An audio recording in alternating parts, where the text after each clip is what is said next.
Hello, and welcome to the Creative Control Room Podcast pre-show. This is the part of the show where we go around the room and make sure all systems are go, all lighting is working, all audio is good, video, cameras, etc., etc. Let me first make sure, see, is the audio working there? Let me make sure first that we are up and running where we need to be. Excuse me. Check the Facebooks, check the Twitters. Okay, good. Up on YouTube. Fantastic. Very nice. Very nice. Let's look up at the Twitters. Oop. And we are looking good there. Fantastic. Okay. Camera 2. Camera 3. Okay, there we go.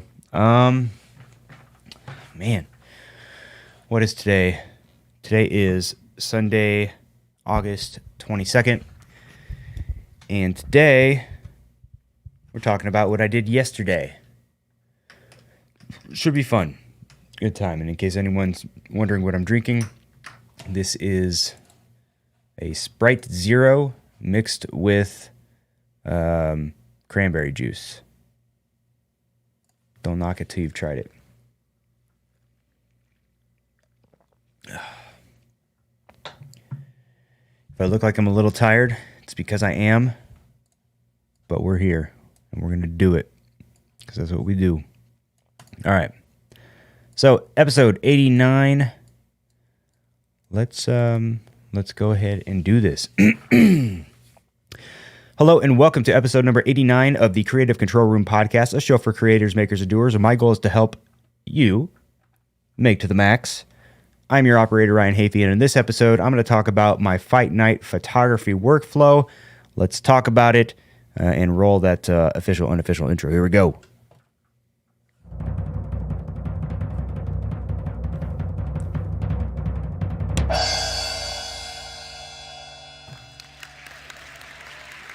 Hello. Welcome to the show. Thank you for being here.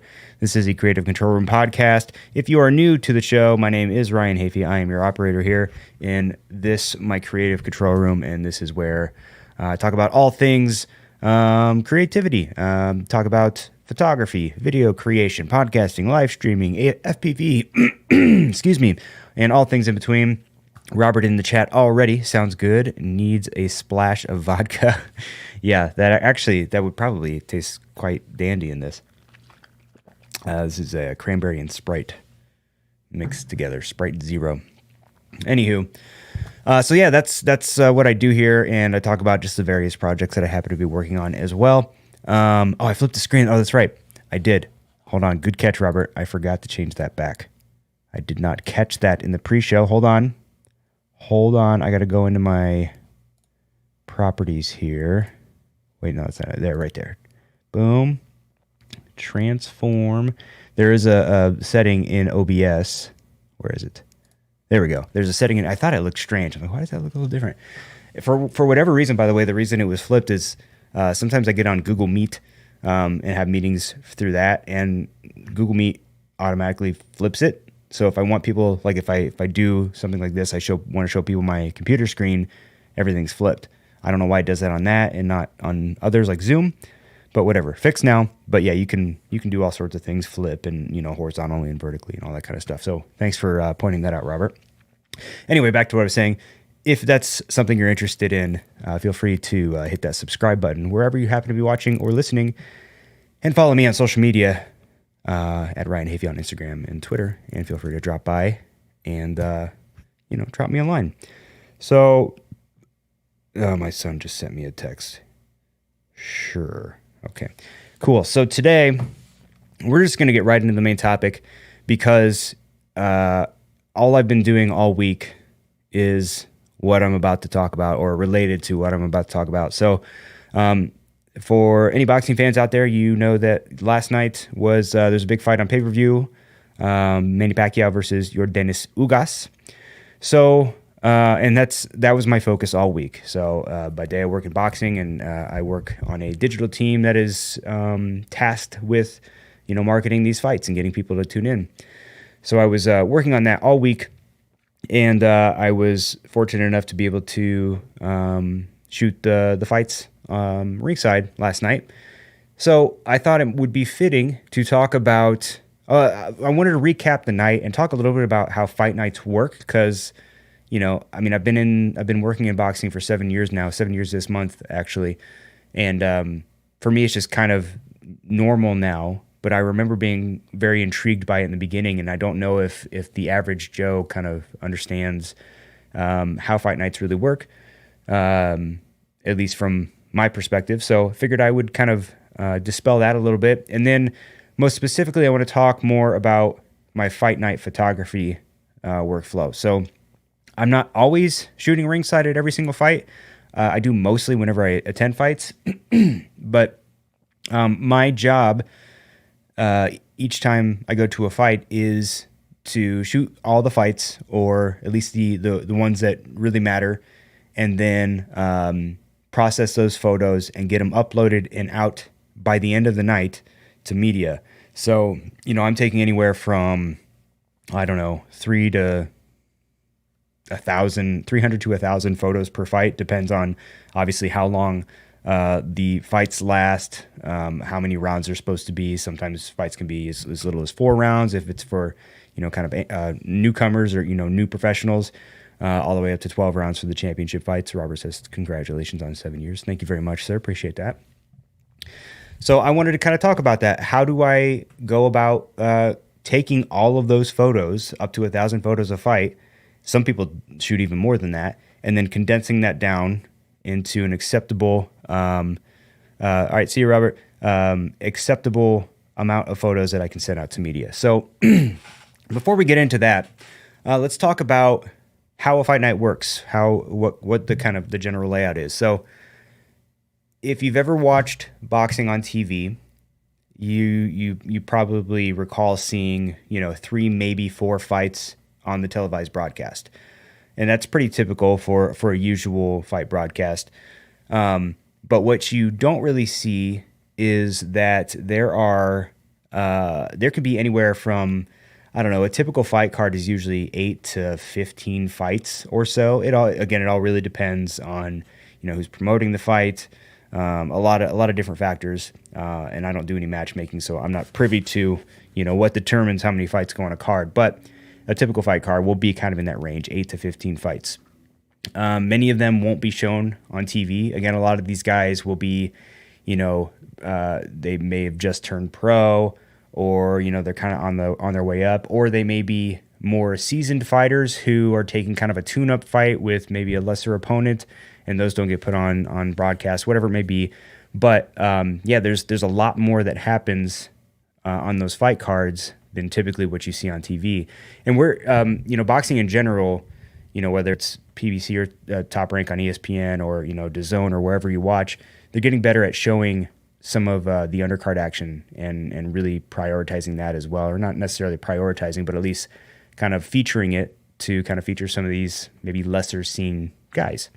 We did that yesterday. We had some Fox prelims on Fox, the network, starting at, I think it was 12:30 Pacific. There were, I believe, 3 fights there. And then we had a few-hour break where nothing was televised, but we did have 3 more fights in that kind of, it was like a 2.5, 3-hour break. There was 3 fights there. And then after that, you go into the main broadcast, which in our case, it was a pay-per-view, and it had 4 fights on it. So that's kind of how it works.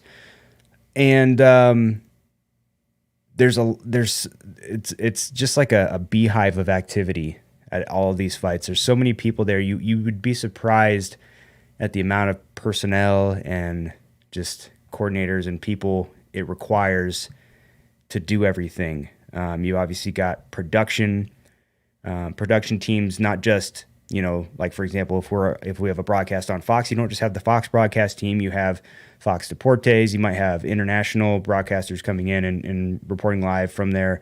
You've obviously got all the media that comes in to cover the event. There's a big media section where we will typically sit at. And then just, the fighters, their camps, their handlers, all that kind of stuff. There's just so much that goes on at a fight night. And it's really interesting to kind of just sit and watch sometimes and see what all these people do. But anyway, so my usual role on fight night, as I mentioned, is fight night photography. And, most times I will shoot almost all the fights, or, I may shoot a smaller selection depending on what's happening that night, depending on who's actually fighting. But, my objective when I'm playing photographer is to take photos of the fights, be able to capture them, process them, and then get them out so that they can be sent out in press releases so that media can pick them up, use them in articles, distribute them as they need to, whatever, what have you. So what I will typically do, because like I mentioned, I'm shooting so many photos in a single fight, I will typically get there very early. I like to get to the fights early, basically is right around when doors open. Yesterday doors opened at around noon, so I got there pretty much right at noon. And I'll I usually get to the venue, walk around a little bit if it's a venue I'm not familiar with, try to figure out where some of the locker rooms are, back of house, find out where's the nearest restroom in case I need to go to the bathroom. Where is, is there a vending machine or somewhere where I can get some water or maybe some snacks, some food? Because, yesterday it was like I think I left here at 11:30 a.m. and I got back about a quarter after 1 in the morning. So some of these days can be pretty long, so it's important to know where you can get some sustenance if you need it. But what I would typically do is I'll do that, and then I'll set up in the media section where we usually have a seat. I'll get my laptop set up there, and I will first set up my fight folders, meaning on my computer, I'll set up a folder for all the different fights that we have, and then I'll set up a separate folder for process photos. So basically, the first set of folders is going to be for all my raw files, the second being for the finished and processed selects that I choose. I do shoot in RAW, and we'll get to that in a little bit. But once I have all that set up, I'll get my camera, I'll head to the ring, and I will usually the first fight is a good fight to test with, because the first fight is, again, guys making their pro debuts, guys who don't really have a name. So I'll go to the ring, and when they start their fight, I will use that as an opportunity to check all of my settings, get my camera locked in the way that I want it. So for me, I've mentioned this before. We've talked about boxing photography, but typically, last night specifically, I was shooting at 1/1000th of a second, so I can freeze that action as the fighters kind of come in for punches. And I have some photos we'll look at in a little bit as well. I was shooting at f2.8 aperture. That's a little bit wide for boxing, but the thing with boxing photography, because you have to use such a fast shutter speed, you need to compensate with aperture and ISO. So, ISO last night was 3200. Some venues have really fantastic lighting where you can go down as low as like 1600, 2000 ISO. Others will be a little bit less bright. This was kind of like middle lighting, I guess you would call it. Wasn't the worst, wasn't the brightest. But yeah, so what did I say? 1/1000th of a second shutter, f2.8 aperture, and ISO 3200. For my white balance, I typically, because I shoot RAW, it really doesn't matter, but I like to have all my photos look consistent when I get them into my computer. So I will set a white balance. Sometimes I'll maybe use a swatch of white print or something on the canvas as kind of like a white balance card. Other times I will just kind of eyeball it, and because as long as it's consistent, and when you're shooting in RAW, you can adjust the white balance in post, and you'll be fine. So I get all those settings in place, and then I will set them. Actually, I don't have my camera with me; it's in my bag. But I will set my settings on a custom dial. You can, at least on the Sony A7 III, there's a mode on the dial that you can switch it to where it will lock those settings in place there. So, whenever I turn the camera on, I can just turn the dial to that, head to the ring and know that my settings are going to be exactly as I need them. And the good thing about shooting boxing photography is that lighting is always going to be consistent. There may be small variations, like if the fighters are very close to you and you're shooting, it's going to be a little bit darker because there's not as much light shining between you and them. And but typically speaking, your lighting situation is going to be the exact same, so you don't have to worry about changing all of your settings. You can just worry about focusing and getting your shot. So yeah, I'll do that. I'll lock my settings in place. I'll usually also go into the locker rooms and get my settings there, because the locker rooms typically all, again, have the same general lighting setup, same type of lighting in the ceiling, same colors in the walls and things like that. So I will use another custom dial to lock in those settings. So it makes it very easy for me to just, turn the dial on the camera and have my settings exactly where I need, depending on where I'm going. I also try to, because the Sony a7 III has two SD card slots, which is nice. I usually will use slot 1 for Fight Night photos, and then slot 2 for anything like behind the scenes or in any locker room stuff, so that those can be separate from my Fight Night photos. So, yeah, get those settings in place. And then I will shoot the first fight of the night, get a good, I'll maybe shoot, 2 or 3 rounds, depending on how comfortable I feel with the settings I've got so far. And then I'll come back to my computer and I edit with Lightroom. So I will get Lightroom loaded up. I will load in those test shots, and then I will edit those test shots the way that I see fit. And then with those settings, I will create a preset, which I save to Lightroom, so that for every fight for the remainder of the evening, I can simply copy all my raw files over, crop and reposition files, if the shots if necessary, because there is a lot of cropping that needs to take place. Fighters are lunging in. Sometimes you lose your framing, but once the cropping is done, I can simply apply the preset that I created. And for the most part, minus a couple little tweaks here and there, maybe a little exposure adjustment on some photos, they'll be ready to go. So pretty nice there. Now, do want to mention there's it's not really a debate, but there's, you'll talk to some boxing photographers who swear by shooting in RAW. You'll talk to others who swear by shooting in JPEG.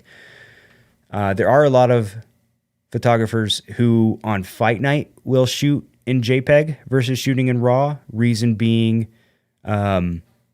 if you're also working with like a social team who's on the ground, who needs real-time content to be able to send out, if you're shooting in JPEG, you can just easily, hand someone an SD card. They can offload those photos, and now they have a JPEG that they can quickly post out, versus you shooting in RAW, having to put it in your computer, having to apply your presets to it, cropping it, exporting it, and handing it off. It's just a little bit more efficient. In my case, I don't typically have to do that with a social team, although I do work with my social team. What I will typically do is, if I need to get a photo to my team very quickly, the Sony a7 III and a lot of other modern cameras is Wi-Fi enabled.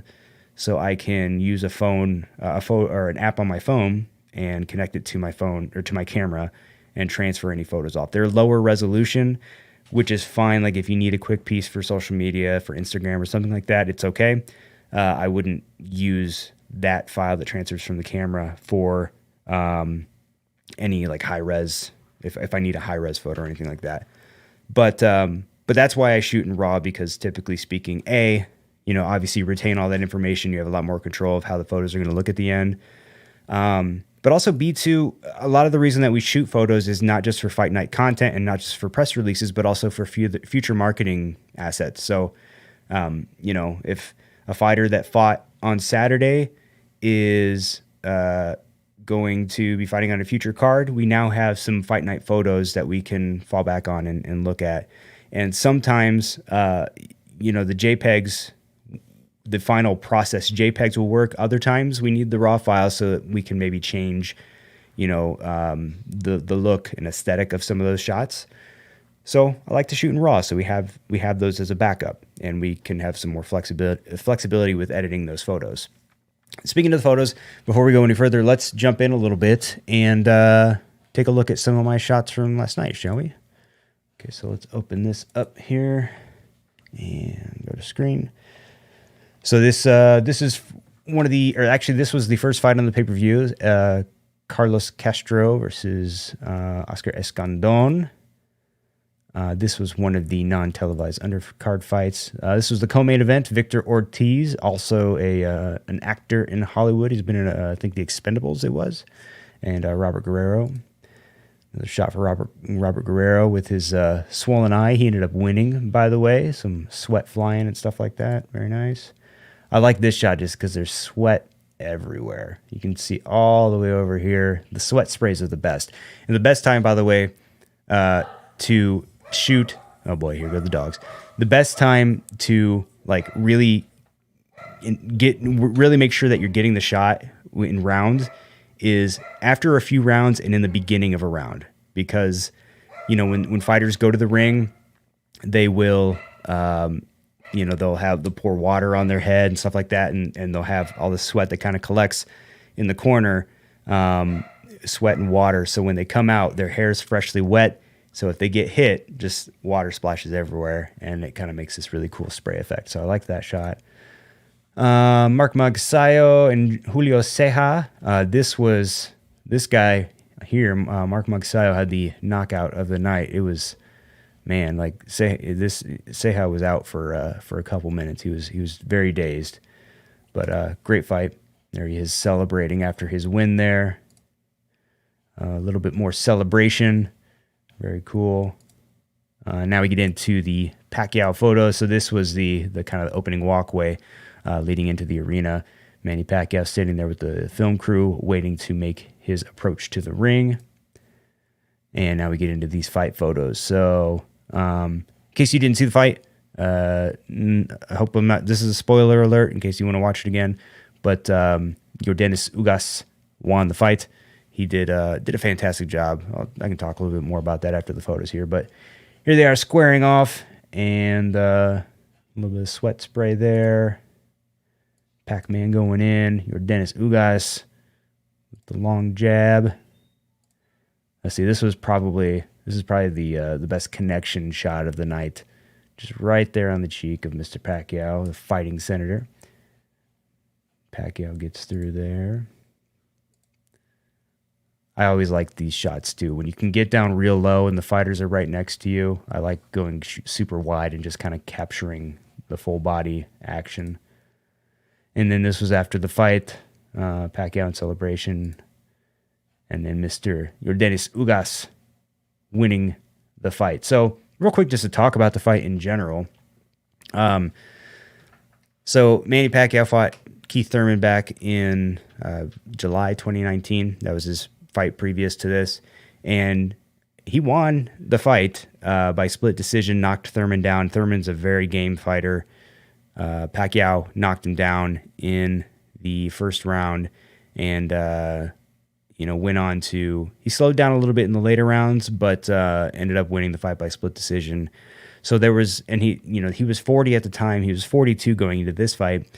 So, and I've been to Pacquiao's camp. The man is he's in insanely good shape. He still moves like, just like nobody's business, moves around the ring, still looks super fast for his age.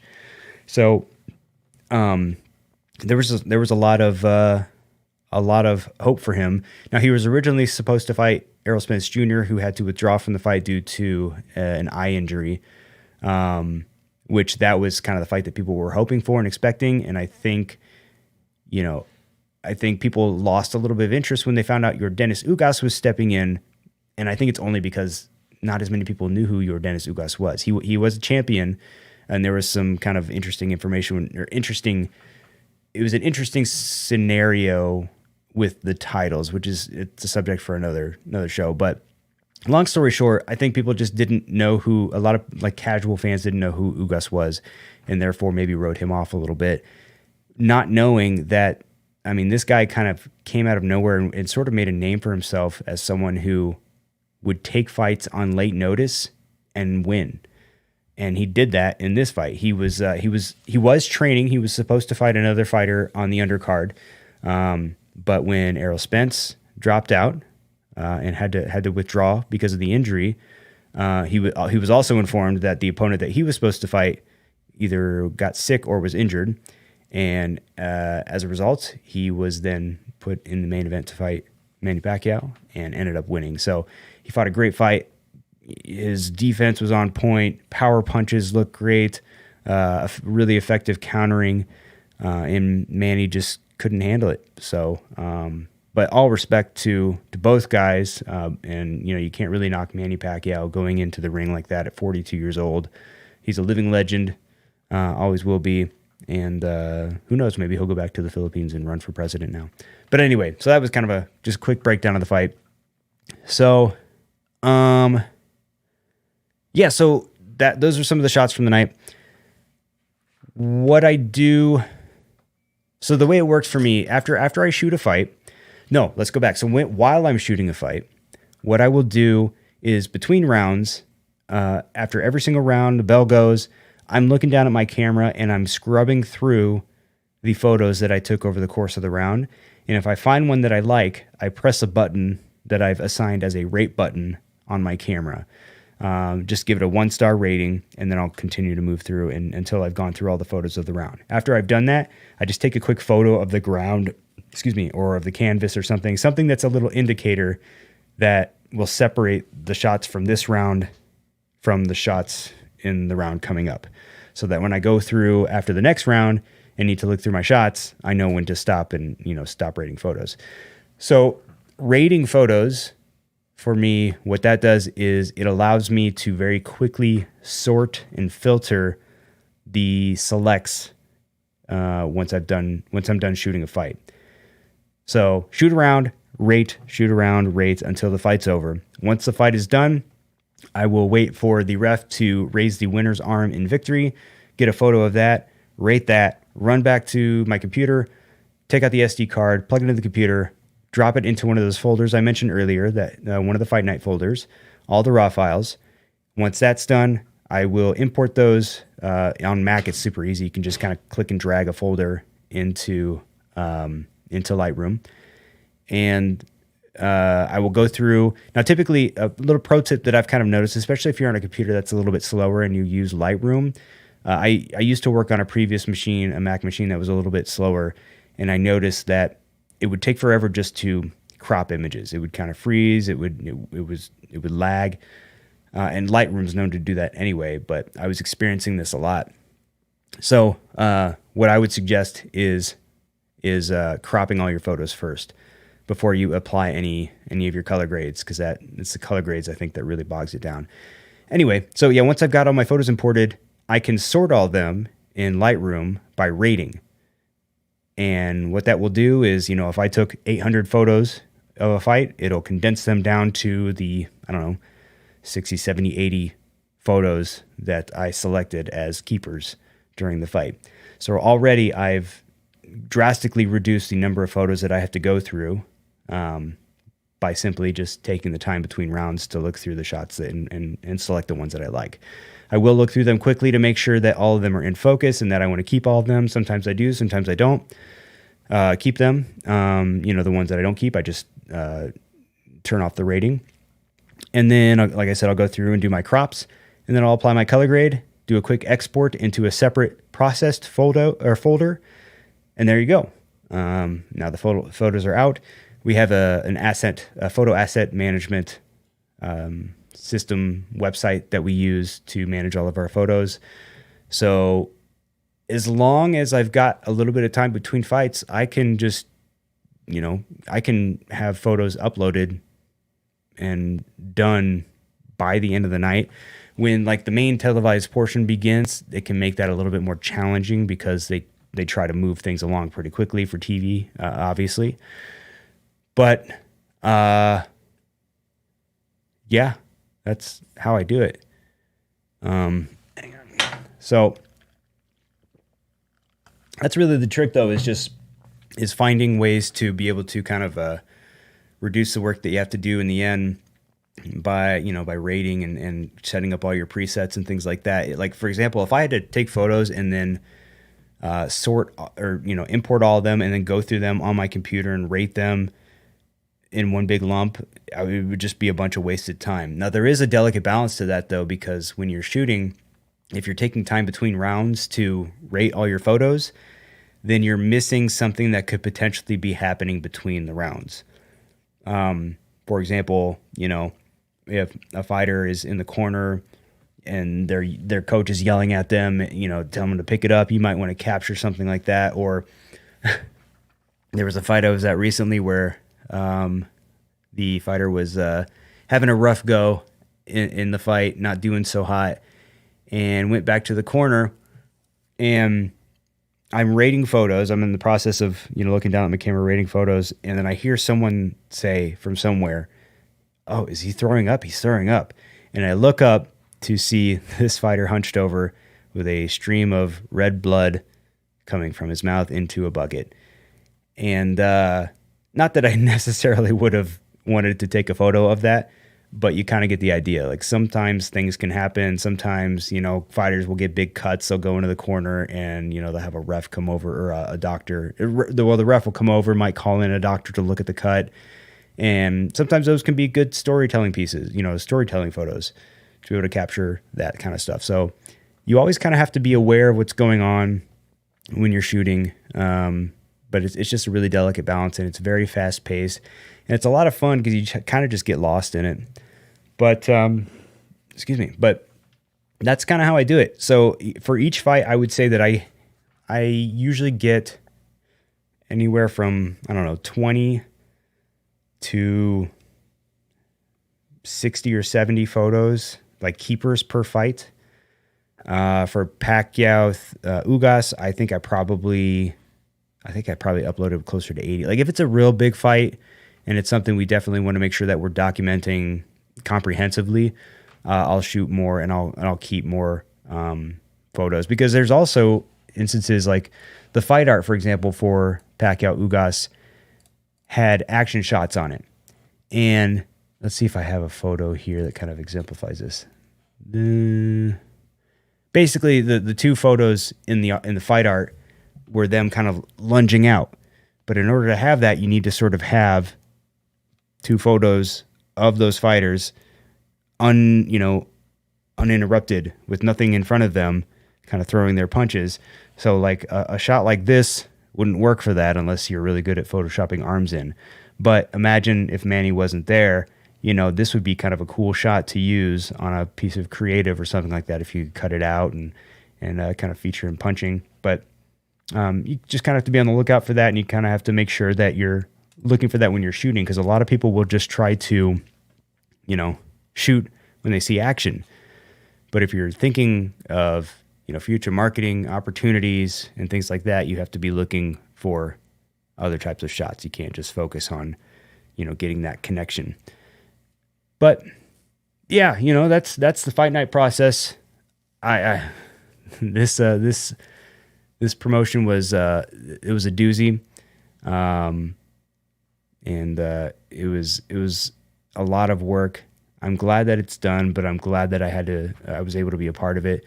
There's a possibility that this was Manny Pacquiao's last fight, so if that is the case, I am happy and honored to say that I was able to photograph it. I may have told this story or not before, but prior to working in boxing, I never really followed boxing all that much. But I would occasionally watch Pacquiao fights because my wife is Filipino. So they would always do the fight parties whenever he would fight, and never in a million years thought that, back then we would watch the fights before I was working in boxing, that I would one day be ringside, not just shooting his fight, but shooting now 3 of his fights and also potentially his final fight. And being able to document that is really cool. And I'm really honored by that. And I don't take it for granted, but, yeah, just wanted to kind of to dispel that fight night process a little bit. And this would obviously work in a number of different industries, if you're, if you're doing event photography, concert photography, where there's a need to have photos at the end of the night, you can use kind of the same type of workflow. Get your settings right, between songs, or maybe when there's a little bit of a lull, if the guys are talking, or the performers are talking, or an intermission, whatever. Take some time to go through, rate your photos, so that when you get them off, you can quickly process them and get them up and out and be on your way. So yeah, I hope that helps someone. And by the way, if it did, it'd be awesome if you could hit that subscribe button wherever you happen to be watching or listening, and follow me on social media at Ryan Havey on Instagram and Twitter. I would love to have a chat after this is all said and done, but I'm going to go ahead and call this one done for now. So thank you so much for being here. Keep on creating, making, and doing, and we will see you in the next one. Bye-bye.